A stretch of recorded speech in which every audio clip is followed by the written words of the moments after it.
Hello मेरे प्यारे बच्चों, कैसे हो आप सभी लोग। आई होप बहुत अच्छे होंगे, मज़े कर रहे होंगे अपनी ज़िंदगी में। तो पढ़ाई आपकी कैसे चल रही है? सब बढ़िया, मस्त, शानदार तरीके से। चलिए आज हम पढ़ने वाले हैं 1.3 के अगले जो क्वेश्चन जो बचे हुए थे वो सारे हम आज कवर अप करने वाले हैं। ठीक है, तो बहुत अच्छे से आपको देखना है, बहुत अच्छे से आपको समझना है। बिल्कुल खा पी के एकदम फिट होके बैठ जाइए आप लोग, फटाफट कॉपी और पेन लेके, क्योंकि हमें साथ साथ नोट्स भी बनाते चलने हैं। ठीक है बच्चों, ओके। तो क्वेश्चन नंबर हमारे पास 4 दिया हुआ है कि कोई नंबर है हमारे पास कि 0.9999, ये कैसा होगा?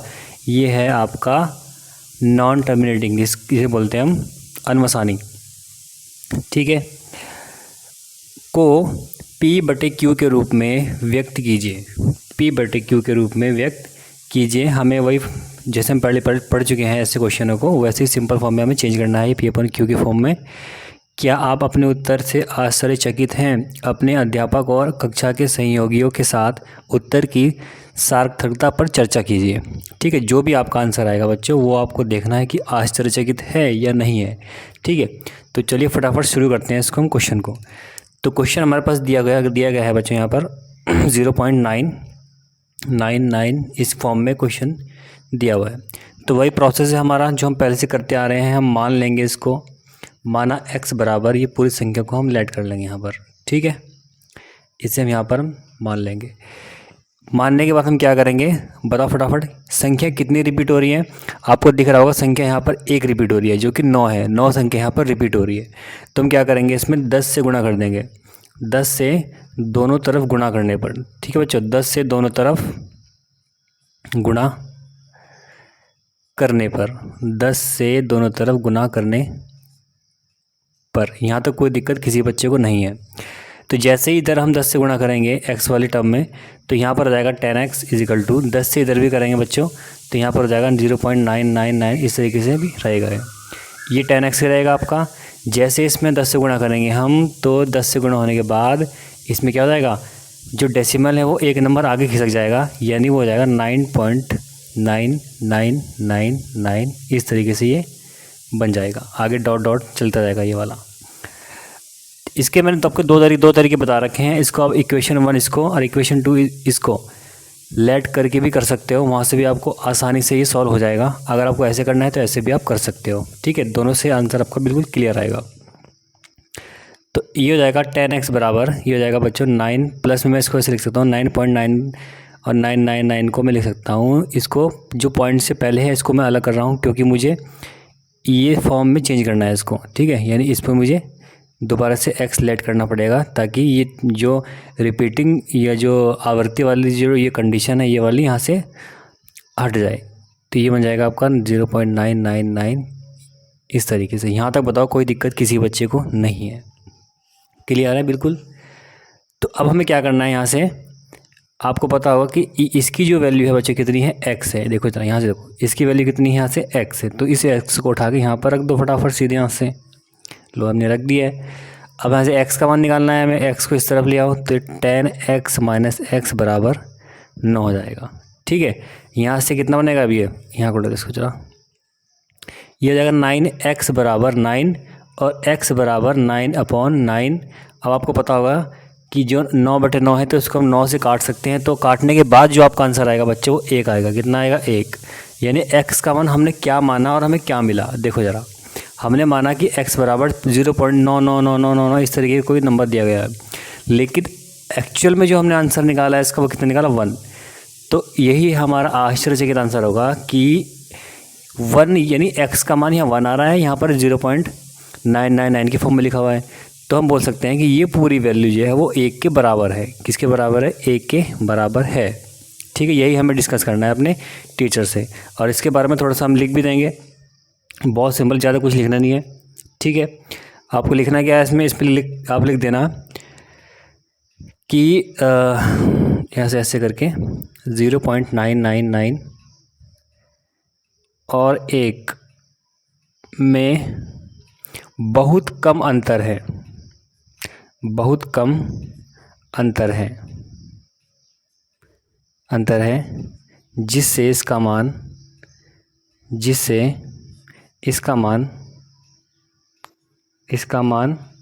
कितना हो जा रहा है भाई, कितना हो जा रहा है, 1 के बराबर, 1 के बराबर हो जाता है, 1 के बराबर हो जाता। क्लियर है यहाँ तक? आप बताओ किसी बच्चे को कोई दिक्कत? ठीक है, तो ये क्वेश्चन हमने कर लिया। फटाफट चलते हैं अगले क्वेश्चन की तरफ। चलिए बच्चों, फटाफट से अगला क्वेश्चन आपको दिया हुआ है। देखो कि हमने करना क्या है इसमें। 1/17 के दशमलव प्रसार में अंकों के पुनरावृत्ति खंड में अंकों की अधिकतम संख्या क्या हो सकती है? ठीक है, अपने उत्तर की जांच करने के लिए विभाजन क्रिया कीजिए। मतलब कि हमें भाग दे के दिखाना है। अब 1/17 में 1/17 को हमें भाग देना है। तो कैसे देंगे हम, किस तरीके से इसको करेंगे? अब दोनों बोल रखा है कि अपने उत्तर की जांच के लिए विभाजन क्रिया कीजिए। हमें विभाजन क्रिया दिखानी है और हमें देते रहना है जब तक अंकों की पुनरावृत्ति ना हो। अंकों की पुनरावृत्ति ना हो जब तक हमें भाग देते रहना है इसमें। ठीक है, ऐसा नहीं कि हम आधे में छोड़ देंगे। खंड में अंकों की और हमें बतानी है कि कितने मैक्सिमम अंक आए। जब आपका नंबर रिपीट होना स्टार्ट होगा तो उस दौरान कितने अंक आए, ये आपको दिखाना है। ठीक है, चलो फिर चलते हैं फटाफट से, देखते हैं कि सेम कुछ नहीं करना है इसमें, भाग देना है बस आपको। ठीक है, भाग दे के जो भी नंबर आपका आएगा वो आपकी उतने अंकों की पुनरावृत्ति होगी उसमें। ठीक है, चलो फिर स्टार्ट हो भाग देने के लिए। बहुत लंबी भाग हो सकता है इसमें। 17 में 1 का भाग देंगे 17 में। ठीक है, फटाफट सबसे पहले करेंगे हम, पॉइंट लगा देंगे और यहाँ आ जाएगा कितना, 0। अब भी छोटा अंक है, सेकंड।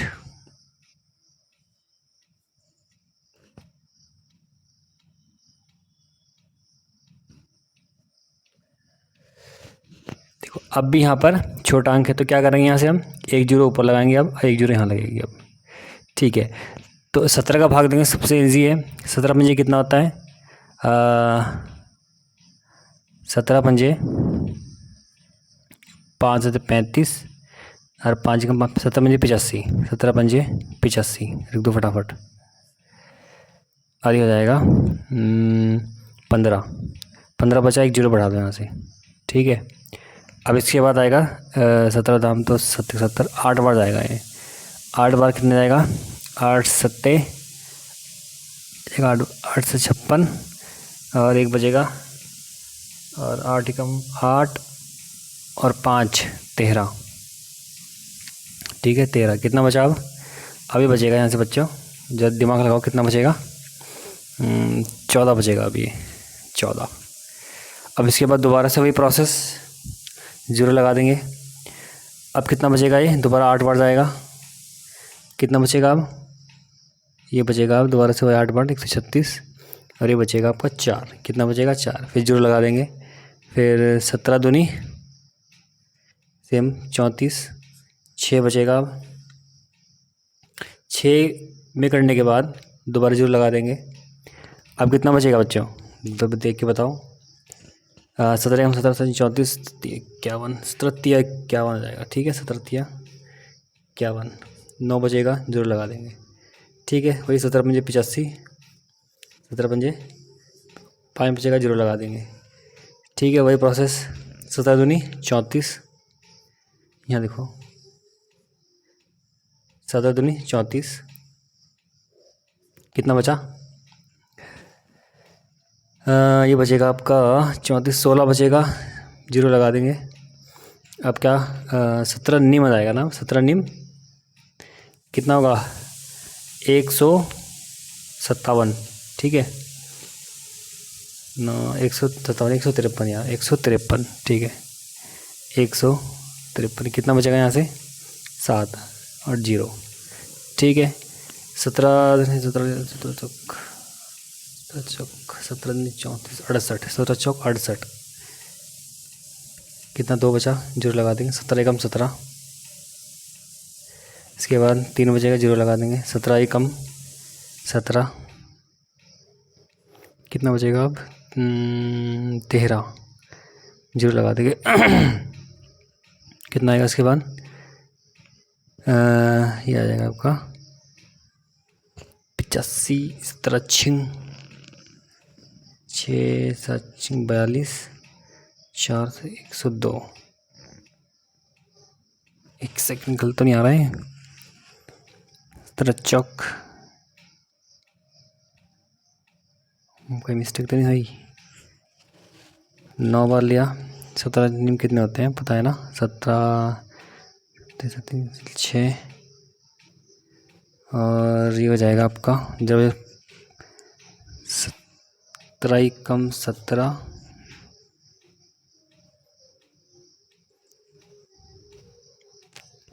इसके बाद हमने किया 17 में कितना बचा? 53 में से 7 बचा, ठीक है, 0 लगा दी। 17 चौक 68, क्योंकि 17 चौक कितने होते हैं बच्चों? 68 होते हैं, ठीक है।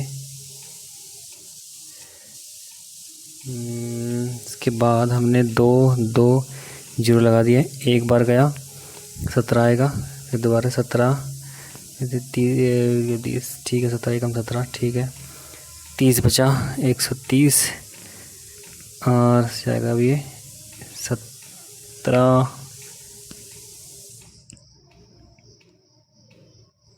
ये जाएगा आपका 17 7 कितने होते हैं? 17 7 100, अच्छा 119 आ जाएगा ना, ठीक है, 17 7 119, 17 7 119। अब कितना बचेगा? 11 बचेगा, यहाँ से 119 11 बचेगा, 7 119, ठीक है। एक जो लगा देंगे दोबारा, 110 बन जाएगा अभी ये, तो अब जाएगा 17 छिंग 102, कितना बचेगा? 110 में से 102 8 बचेगा, दिल 0 लगाने की कोई एक और 0 लग जाएगी, और उसके बाद वही 17 चौक 68, 12 बचेगा, एक 0 लगा देंगे दोबारा से, और लास्ट में जाएगा आपका ये दोबारा वही प्रोसेस, 120 है, 119 आएगा, 17 7 119, कितना बचा यहाँ से? अब 1 बचा दोबारा। अब देखो, अब यहाँ पर इस कंडीशन में क्या बच रहा है बच्चों? 1 बच रहा है, तो जिस कंडीशन में 1 बचेगा, यानी क्या बच रहा है स्टार्टिंग वाला, यानी ये वाला, हम जैसे आपका 1 बचना स्टार्ट होगा ना बच्चों, यहाँ पर आपको देखो क्या करना है, अब 1 बचेगा तो उस कंडीशन में संख्या दोबारा से रिपीट होना स्टार्ट हो जाएंगी, क्योंकि यहाँ पर स्टार्टिंग में क्या है, हमने 1 लिया था, यहाँ कितना लिया था? 1 लिया था, ठीक है। अब दोबारा से कितना बच रहा है? 1 बच रहा है, तो जितनी संख्या यहाँ से लेकर यहाँ तक आ चुकी हैं, अब ये संख्या दोबारा से रिपीट होना स्टार्ट हो जाएंगी। कैसे हो जाएंगी? अगर 1 आया ना, अगर 1 आया तो मैं 1 0 बढ़ाऊँगा, ठीक है, मैं मान लो मैंने 1 0 बढ़ा दिया, अब भी छोटा है तो 1 0 यहाँ बढ़ेगी, अब 1 0 यहाँ बढ़ेगी, जैसे यहाँ बढ़ रखी है वाली, इस तरीके से, ठीक है। तो इतना आपका जो प्रोसेस है ये रिपीट हो रहा है।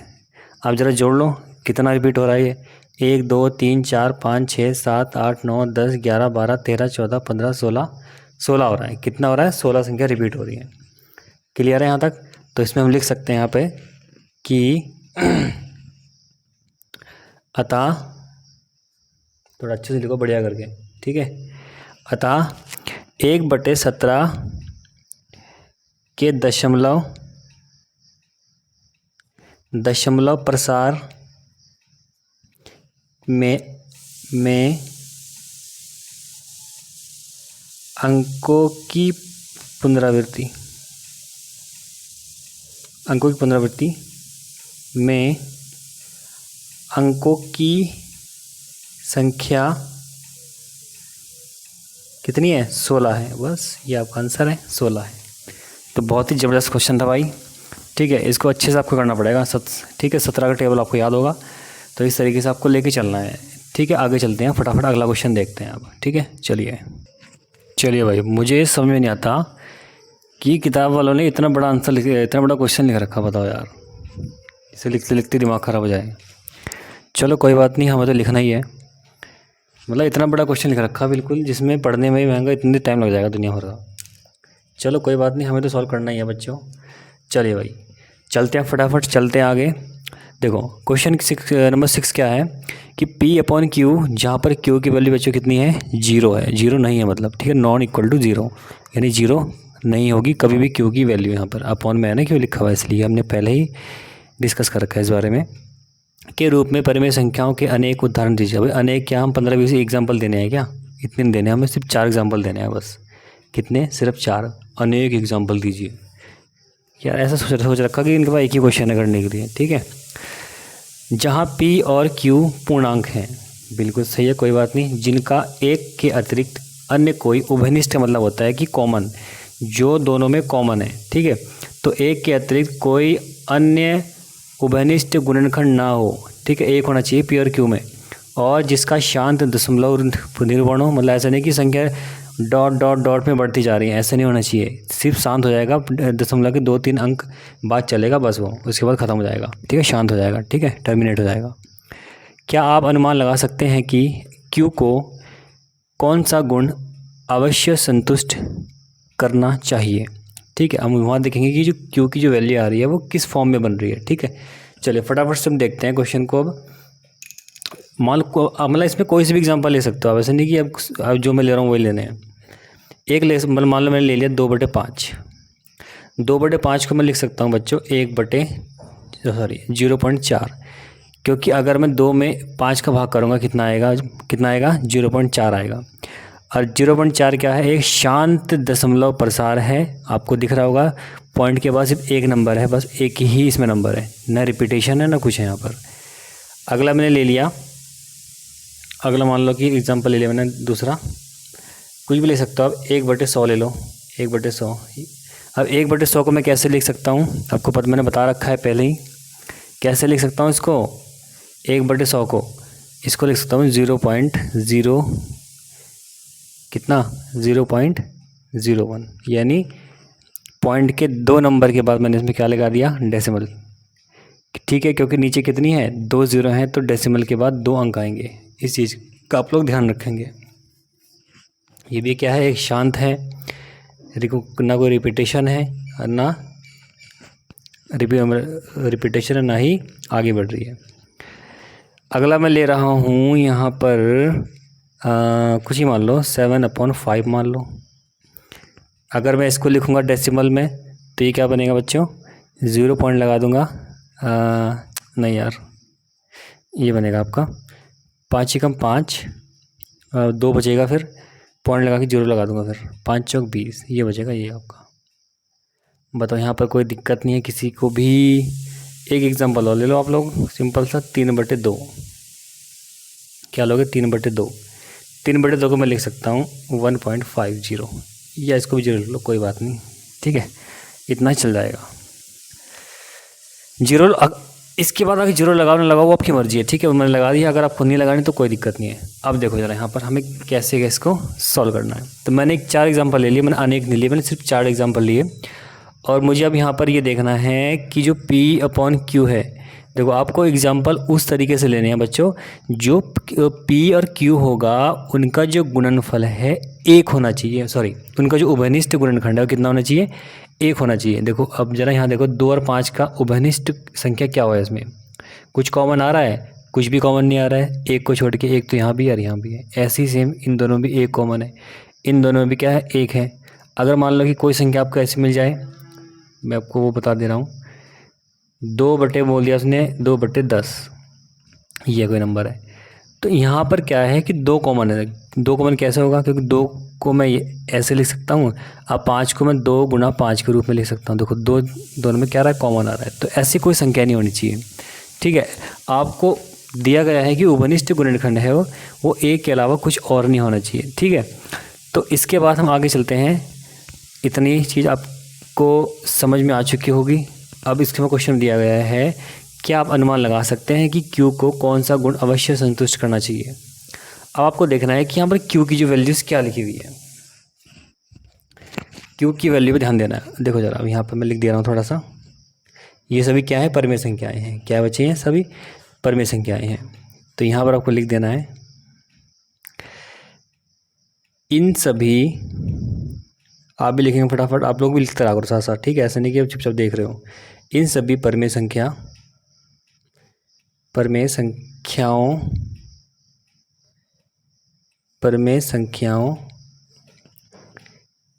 के हर का मतलब जो नीचे होता है, जो Q है, किस फॉर्म में है? चेक कर लो फटाफट जरा, यहाँ चेक करो फटाफट। देखो ये 1 है, ये 5 है यहाँ पर, ये है 1000, ये कितना है? 100 है। 100 को लिख सकता हूँ बच्चों में, 100 को मैं क्या लिख सकता हूँ? 100 को मैं लिख सकता हूँ 2 × 50 यानी 5, और 5 × 2, ये मैं लिख सकता हूँ किसको? 100 को। कैसे लिखा मैंने? इसका एलसीएम लेके अलग से भी अलग मतलब इसके प्राइम फैक्टराइजेशन होगा, यानी कि इसको फैक्टर करके आप या गुणनखंड भी कर सकते हो इसके। 5 दूनी 10, 5 दूनी ऐसे 10 गुना 10 कर लो, 10 गुना 10 कर कितना आ रहा है 100 आ रहा है आपका। उसके बाद 100 को आप लोग 2 भाग में तोड़ देना, 5 गुना 2, 5 गुना 2 इस तरीके से। अब 5 को 5 ही लिखा मैंने और 2 को मैंने 2 ही लिखा, ठीक है। ये है आपके सारे हर। तो यहाँ से अब मैं देख सकता हूँ, देखो ज़रा यहाँ 5 भी आ रहा है 2 भी आ रहा है, तो मैं Q की जो वैल्यू लेके चलूँगा, एक तो 2 लेके चलूँगा, एक गुणा 5 लेके चलूँगा। लेकिन सर आपने 2 तो ले लिया, लेकिन यहाँ पर तो 2 है नहीं, यहाँ पर आपने इसको आप 2 से कैसे दिखाओगे, क्योंकि मुझे एक स्टैंडर्ड वैल्यू पता करनी है इसकी Q की क्या बन रही है। Q की वैल्यू मैंने 2 ली, 2 क्योंकि 2 यहाँ पर है, 5 ली, 5 यहाँ पर भी है, यहाँ पर भी है, यहाँ पर भी है, 2 यहाँ पर भी है और यहाँ पर भी है, इसलिए मैंने 2 गुणा 5 ले लिया। अब मैं यहाँ से क्या करूँगा कि देखो यहाँ पर तो सिर्फ 5 है ये वाला, तो 2 की पावर 0 कर दूँगा, 5 की पावर 1 कर दूँगा। 2 की पावर 0 कर दी, 5 की पावर 1 कर दी, ठीक है। इसके लिए मैं क्या करूँगा, 2 की पावर 2 करूँगा गुणा 5 की पावर भी 2 करूँगा। इसके लिए मैं क्या करूँगा, 5 की पावर 1 की, 2 की पावर 0 की, ठीक है। अब इसके लिए क्या करूँगा, 2 की पावर 1 करी, 5 की पावर 0 करी। अच्छा सर आपने 5 की पावर 0 कर दी, तो 5 की पावर 0 सर आपने क्यों करी है, क्या रीज़न हो सकता है 0 करने का।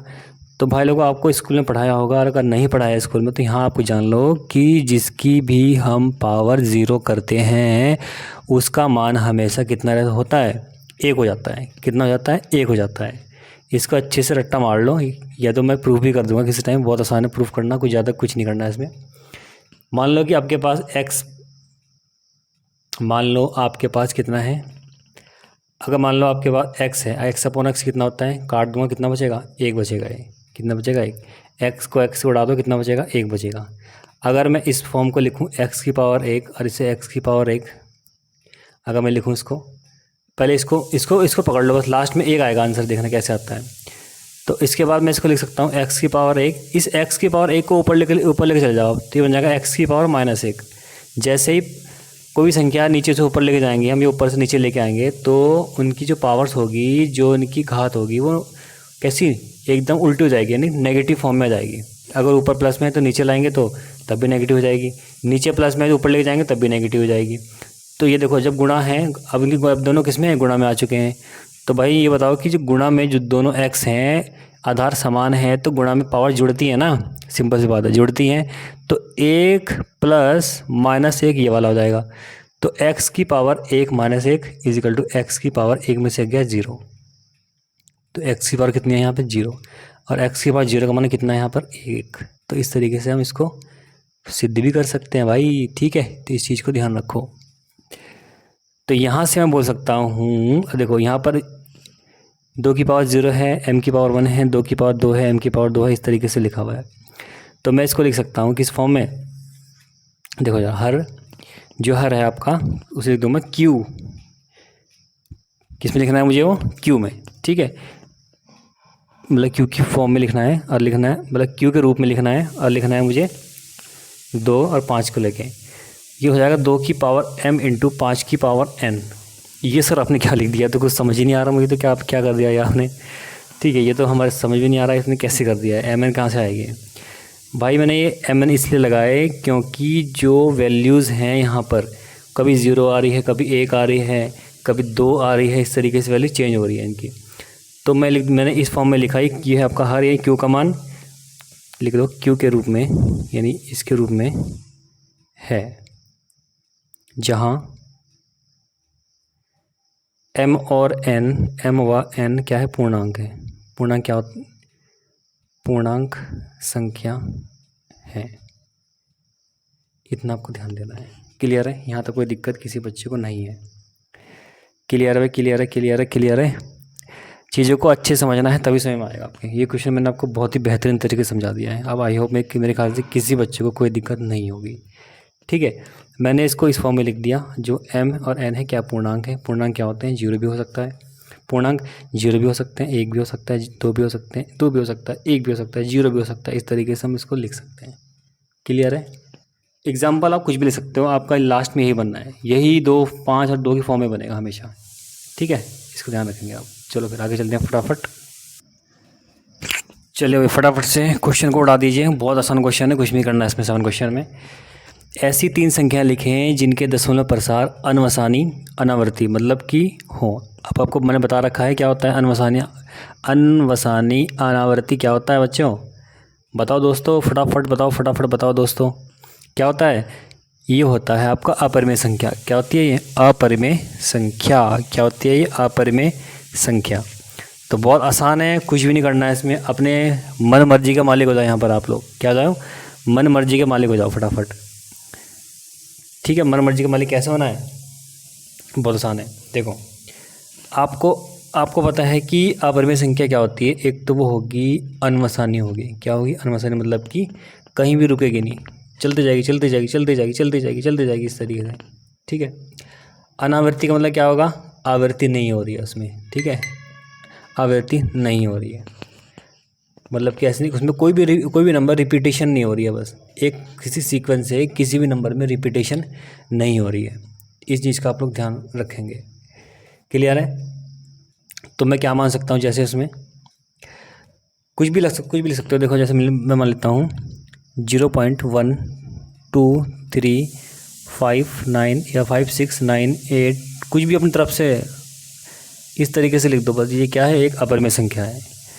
ऐसे ही सेम अगला ले लो अपनी मर्जी से 2.012345987 इस तरीके से डॉट आगे तक अपनी मर्जी से।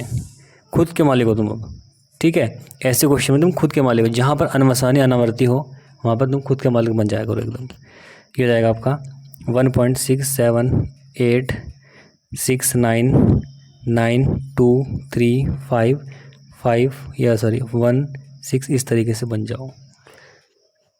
तो ये नंबर क्या हो जाएगा आपका? ये नंबर हो जाएगा आपका अनवसानी अनावर्ती। ठीक है, यानी non terminating and non repeating बोलते हैं इसको इंग्लिश में, यानी एक इरेशनल नंबर या अपरिमेय संख्या। ठीक है, अपरिमेय संख्या। क्लियर है यहाँ तक? कोई दिक्कत नहीं, आगे चलते हैं फटाफट अगला क्वेश्चन देखते हैं। चलिए भाई, अगला क्वेश्चन देखो क्या दिया है आपको कि परिमेय संख्या 5/7 व 9/11 के बीच की 3 अलग अलग अपरिमेय संख्या ज्ञात कीजिए। भाई आपको अपरिमेय संख्या ज्ञात करनी है, अपनी मनमर्जी का मालिक बनना है यहाँ भी आपको। ठीक है, बहुत आसान तरीका है करने का। देखो, सबसे पहले आपको लेकिन एक काम करना पड़ेगा भाई, या एक काम आपको ये करना पड़ेगा कि ये 5/7 को और 9/11 को आपको दशमलव में चेंज करना पड़ेगा इसको। और दशमलव चेंज में अब देखो, परिमेय संख्या है ना, ये परिमेय संख्या है, तो ये ना ही ये परिमेय संख्या है, ये रिपीटिंग होगी, और जब भी ये रिपीटिंग होना स्टार्ट हो जाएगी वहाँ तक आपको लिखना है। और ये जो है ये भी रिपीटिंग हो सकती है, मैं देखिए रिपीटिंग ना भी हो वो ठीक है, क्योंकि परिमेय संख्या है। परिमेय संख्या का क्या होती हैं, जो कि शांत भी होती हैं और अशांत जो होती हैं वो रिपीटिंग हो, लेकिन कैसी होंगी? नॉन रिपीटिंग नहीं होंगी। ठीक है, अगर आपको देखते हैं जैसे भी होता है। ठीक है, करते हैं इसको सॉल्व, फिर देखते हैं कैसा कैसा इसमें बन रहा है। चलो फिर फटाफट देखते हैं अगले पेज में। चलिए भाई, पहला है इसमें 5/7। देखो, 5/7 को हम किस तरीके से एक सिंपलेस्ट फॉर्म में या डेसिमल के रूप में लिख सकते हैं बच्चों। ठीक है, तो 5/7 को लिखने के लिए हम इसमें क्या करेंगे, 5 में 7 का भाग देंगे। हाँ, दे लो अलग से भाग। ठीक है, 5 में 7 का भाग दे दो फटाफट। 7 का क्या करेंगे, डिवाइड करेंगे इसमें। तो पहले पॉइंट लगा देंगे, 1 0 बढ़ा देंगे, 7 7 या 49 हो जाएगा। इतना पता होगा ना, इतना मतलब क्लास 9th में हो आप लोग, इतना तो पता होगा, इतना पता होगा तुम्हें, या इतना भी नहीं आता? ठीक है, तो 7 7 या 49 कितना बचे? 1 बचेगा। सेम प्रोसेस, 0 लगा दो। 7 1 7 कितना बचेगा? 3 बचेगा।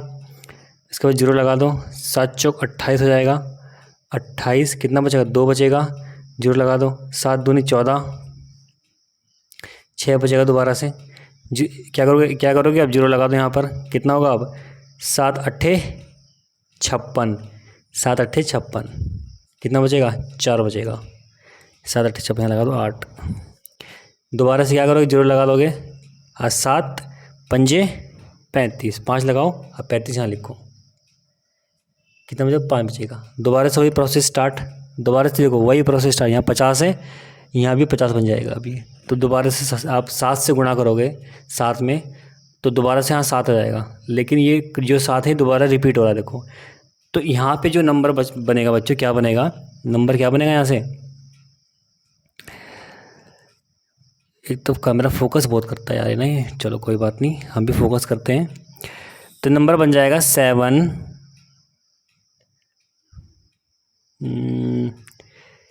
चलो कोई ना, 7, कैमरा फोकस बड़ा करता है यार ये, चलो कोई नहीं, देखो 7, 1, 4, 2, 8, 5, और इसके ऊपर लगा देंगे हम बार इस तरीके से, ये आपका नंबर रिपीट होगा बार बार। आप यहाँ पे ये नहीं है 0 पॉइंट पे होगा भाई, ठीक है, 0 पॉइंट भी है साथ में, इस तरीके से। ऐसे ही अगला नंबर क्या है आपके पास, अगला नंबर कितना होगा, 9/11। तो 9/11 को भी आप क्या कर लो, अलग से डेसिमल रूप में लिख लो उसको, 9/11 को 0 पॉइंट लगेगा, यहाँ पर ये आ जाएगी 0। 8 रहेगा, 8 कितना आ जाएगा 88, 2 बचेगा, 0 लगा दो, 1 आ जाएगा, कितना बचेगा 11, दोबारा से 9, ठीक है, वही दोबारा 9 आएगा तो वही 8 दोबारा आ जाएगा ऊपर फिर, ठीक है। तो ये बन जाएगा आपके बच्चों कितना, 9/11 बराबर कितना बन जाएगा ये, 0.818181 इस तरीके से बन जाएगा। यानी इसको हम लिख सकते हैं 0.81 के ऊपर डैश, कोई दिक्कत नहीं आती किसी बच्चे को। अब हम देखो, अब हम क्या करेंगे, जो भी हमें वैल्यूज़ अपने तरफ से लिखनी है, हमें जो वैल्यू लिखनी है वो लिखनी है अपरिमेय संख्या। कैसे लिखनी है, अपरिमेय संख्या। और हमें पता है कि अपरिमेय संख्या कैसी होती है बच्चों, जो कि एक तो नॉन टर्म मतलब कैसी होंगी, अनवसानी होंगी, ठीक है, और अनावर्ती होंगी, अनवसानी अनावर्ती, ठीक है। यानी दशमलव के बाद चलती जाएंगी चलती जाएंगी चलती जाएंगी, और कोई भी संख्या रिपीट नहीं होगी, कोई सीक्वेंस रिपीट नहीं होगा उसमें, ठीक है। जैसे इसमें 6 6 6 6 या 3 2 3 2 3 2 या 8 1 8 1 8 1, इस तरह का कोई भी नंबर इसमें रिपीट नहीं होगा, ठीक है। देखो तो कुछ भी लिख दो अपनी तरफ से आप, 0.7 से बाद लिखना, 0.71 के बाद आना चाहिए, और 0.8 से पहले पहले आना चाहिए, इस तरीके का ध्यान रखेंगे। तो लिख दो 7 2 3 या 8 3 4 5 6 7, ये नंबर हो जाएगा एक। सेकंड नंबर हो जाएगा आपको निकालनी कितनी है इसमें अपरिमेय संख्या, 3 निकालनी है ना, तो ये हो जाएगा 0.74234678 कुछ भी लिख दो इस तरीके से। और लास्ट संख्या हो जाएगी आपकी 0.81 से 81 से पहले पहले 0 6 5 4 या 4 2 1 3, इस तरीके से नंबर बन जाएगा। अब देखो जरा, यहाँ पर आपको 3 संख्या आपने अपनी तरफ से लिख दिया है, ये तीनों संख्या क्लियर है। इस आपको जो इसमें डिवाइड इसलिए देना है ताकि आपको पता लग जाए कि हमारे एरिया कहाँ से कहाँ तक है, हम कितने से कितने के बीच में नंबर्स को लिख सकते हैं, ये है इसका मतलब, ठीक है। क्लियर है यहाँ तक, कोई दिक्कत नहीं किसी बच्चे को, ठीक है। एक क्वेश्चन और है इसमें, फिर चलते हैं अगली एक्सरसाइज पे। चलो बच्चों फटाफट देखते हैं इसको भी। चलिए भाई फटाफट से लास्ट क्वेश्चन है आपकी एक्सरसाइज का। आपको बताना है कि बताइए निम्नलिखित संख्याओं में कौन कौन संख्याएं परिमेय हैं और कौन संख्याएं अपरिमेय हैं, ठीक है भाई। आपको इसमें ये बताना है, तो बहुत बेसिक है, बहुत सिंपल तरीका है। देखो √23 एक अभाज्य संख्या है। अगर मैंने बता रखा है आपको, जब कोई अभाज्य संख्या रूट के अंदर आएगी तो वो एक अपरिमेय संख्या हो जाएगी। जैसे मैंने बताया था आपको, √2 है, √3 है, √5 है, √7 है, √11 है, √13 है। इस तरह की संख्या जब कभी भी रूट के अंदर आएंगी, क्योंकि ये क्या है, एक अभाज्य संख्या है, ठीक है। 3 क्या है, एक अभाज्य संख्या है, तो ये क्या हो जाएगी, ये आपकी अपरिमेय संख्या। कैसी होगी संख्या, होगी अपरिमेय संख्या। और 225, देखो 225 क्या होगा, मुझे ये पता है कि 225 है बच्चों, ये 15 का वर्ग होता है। 225 क्या होता है, ये 15 का वर्ग होता है, 15 का वर्ग, यानी इसको मैं लिख सकता हूँ 15 का वर्ग। और किसी भी वर्ग संख्या का आप अंडर रूट निकालोगे तो वर्ग और रूट कैंसिल होके कितना बन जाएगा, ये 15 बन जाएगा। तो यह एक परिमेय संख्या है, यह एक परिमेय संख्या है, ठीक है। देखो ज़रा, इसको भी मैं परिमेय में चेंज कर सकता हूँ। डेसिमल के बाद कितने अंक हैं, 1 2 3 4, तो ऊपर से मैं डेसिमल को हटा दूंगा और नीचे 1 2 3 4 जीरो लगा दूंगा, तो ये भी क्या बन गया, अब ये भी बन जाती है आपकी परिमेय संख्या। क्या बन जाएगी, ये परिमेय संख्या। क्लियर है इतना। यहाँ तो कोई दिक्कत किसी बच्चे को नहीं है।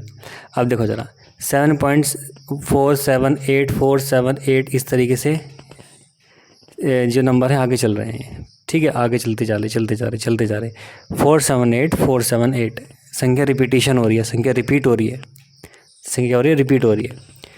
तो यानी इसको हम लिख सकते हैं, ये हो जाएगा आपका इस तरीके से, ये बन जाएगा इस तरीके से। अब मैं आपको पता है कि ऐसी संख्या क्या होती हैं, हमेशा परमेय संख्या होती हैं। क्या होती हैं? जो रिपीटेशन वाली वैल्यू होती हैं वो परमेय संख्या होती है भाई, ध्यान रखेंगे आप लोग बात है। अब देखो यहाँ पर चेक कर लो फटाफट इसे। यहाँ पर दिया गया है 1.10 मतलब कि इसमें एक के बाद 0 बढ़ती जा रही है, तो कोई सीक्वेंस नहीं है रिपीटेशन का, ठीक है। तो ये क्या हो जाएगी?